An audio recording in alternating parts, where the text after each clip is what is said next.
Hello everyone and welcome to our weekly wrap-up of news stories that made the headlines. I'm Nicole Cordoves and this is the MB Rundown.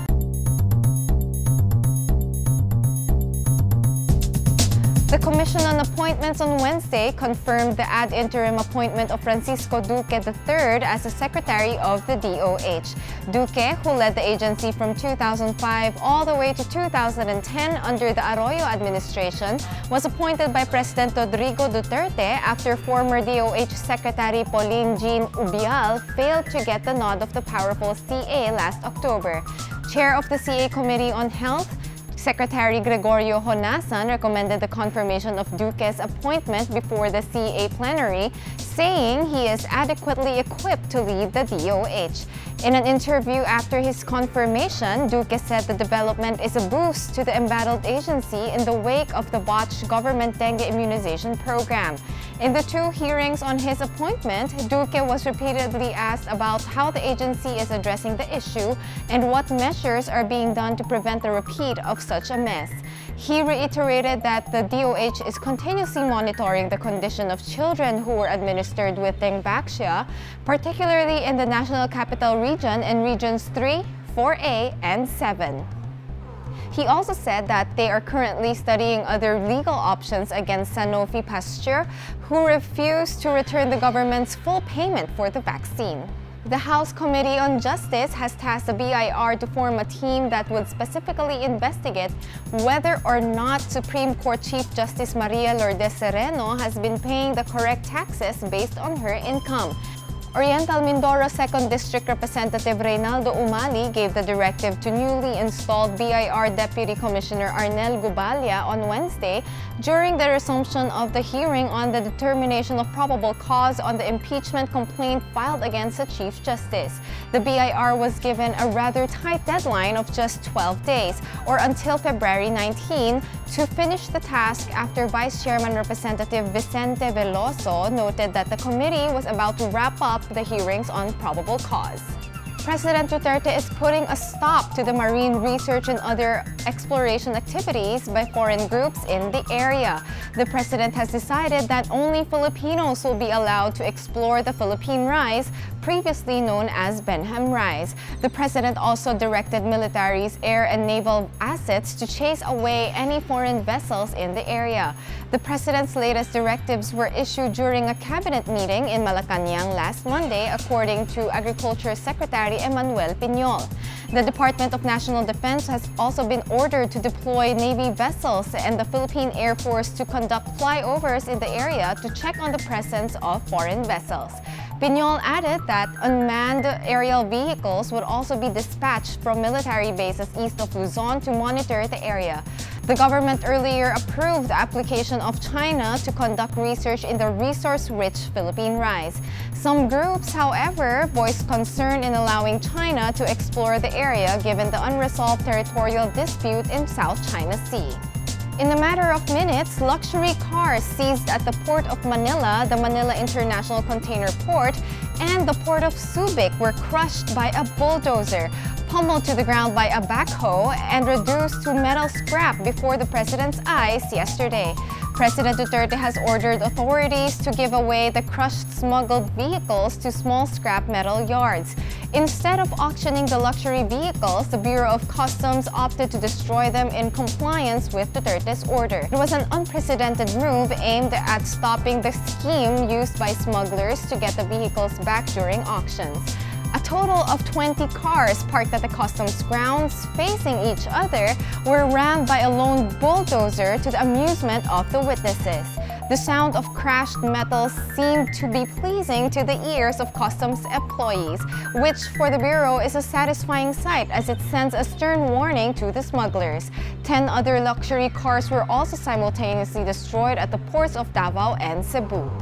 The three former Caloocan police officers and their alleged asset tagged in the killing of 17-year-old Kian Lloyd de los Santos were formally charged Monday before the Caloocan City RTC. In a 43-page resolution released on January 29, the DOJ panel, which conducted the preliminary investigation of the case, ordered the filing of murder charges against the suspects.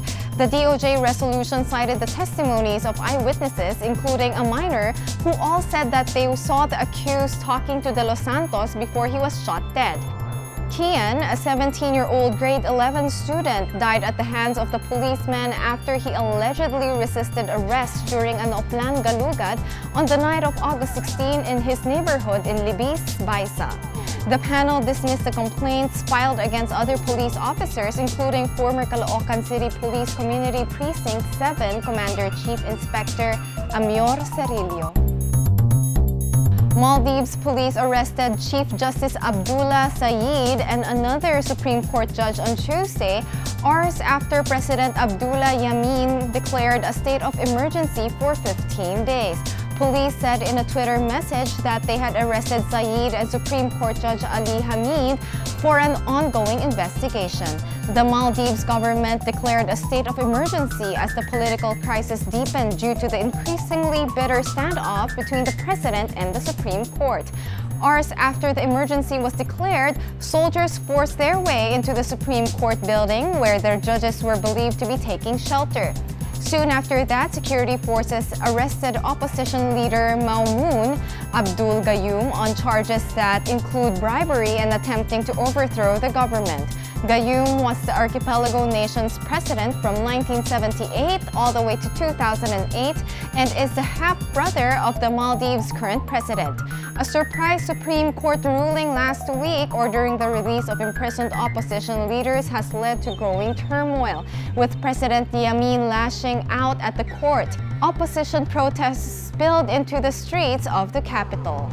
And this week's episode of the MB Rundown is a special one because we have a few Binibining Pilipinas candidates who will help us out in giving you the latest news from entertainment and tech news. Take it away, ladies. Thank you, Nicole. In tech news, Mark Zuckerberg offered fresh self-criticism on Monday, acknowledging making numerous mistakes in building the world's biggest social network as Facebook marked its 14th birthday. In the Facebook page of Zuckerberg, he said that over the years, he made almost every mistake he can imagine. The post, a reflection of the 14 years since Zuckerberg launched Facebook as a Harvard student, was the latest to acknowledge problems in the social media network that has grown to some 2 billion users, but has also been criticized for enabling misinformation and manipulation. In recent weeks, Facebook has unveiled steps to refocus on family and friends, even if that means people spend less time on the network. Monday's post suggested a continual re-evaluation of how Facebook works. Zuckerberg added, "The reason our community exists today is not because we avoided mistakes, it's because we believe that we're doing matters enough to keep trying to solve our greatest challenges, knowing full well that we'll fail again and again, but that it's only the way to make progress." Entertainment. British actor Hugh Grant has settled a legal case against Mirror Group Newspapers, or MGN, after the company admitted that reporters at its three tabloid titles had hacked into his voicemails over a 10-year period to get scoops, he said on Monday.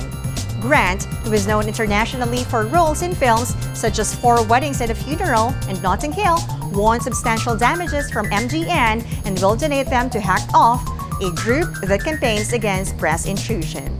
Grant was one of the highest-profile victims of phone hacking by reporters, a practice that became widespread at some of Britain's fiercely competitive tabloids but was exposed during a major scandal in 2011. During a short hearing to inform the London High Court that the case had been settled, a lawyer for MGN said the company acknowledged phone hacking was morally wrong and deeply regretted the acts of its former employees. As part of the settlement, MGN admitted that senior employees, including executives, editors, and journalists, condoned, encouraged, or actively turned a blind eye to the widespread culture of unlawful information gathering activities at all 3 of its newspapers for many years. Here is this week's thought to ponder on. Imperfection is beauty, madness is genius, and it's better to be absolutely ridiculous than absolutely boring. And that is Hollywood legend Marilyn Monroe. Have a great weekend, everyone. Thank you, ladies. You were amazing as usual. And to get to know more about the candidates of Binibining Pilipinas, watch out for their special appearances in the feature videos posted here in MB's Facebook page and in the Facebook pages of MB Life, MBites, and MBuddy in the coming weeks. And that's it for this week's episode of the MB Rundown. I'm Nicole Cordobes. Have a great weekend, everyone.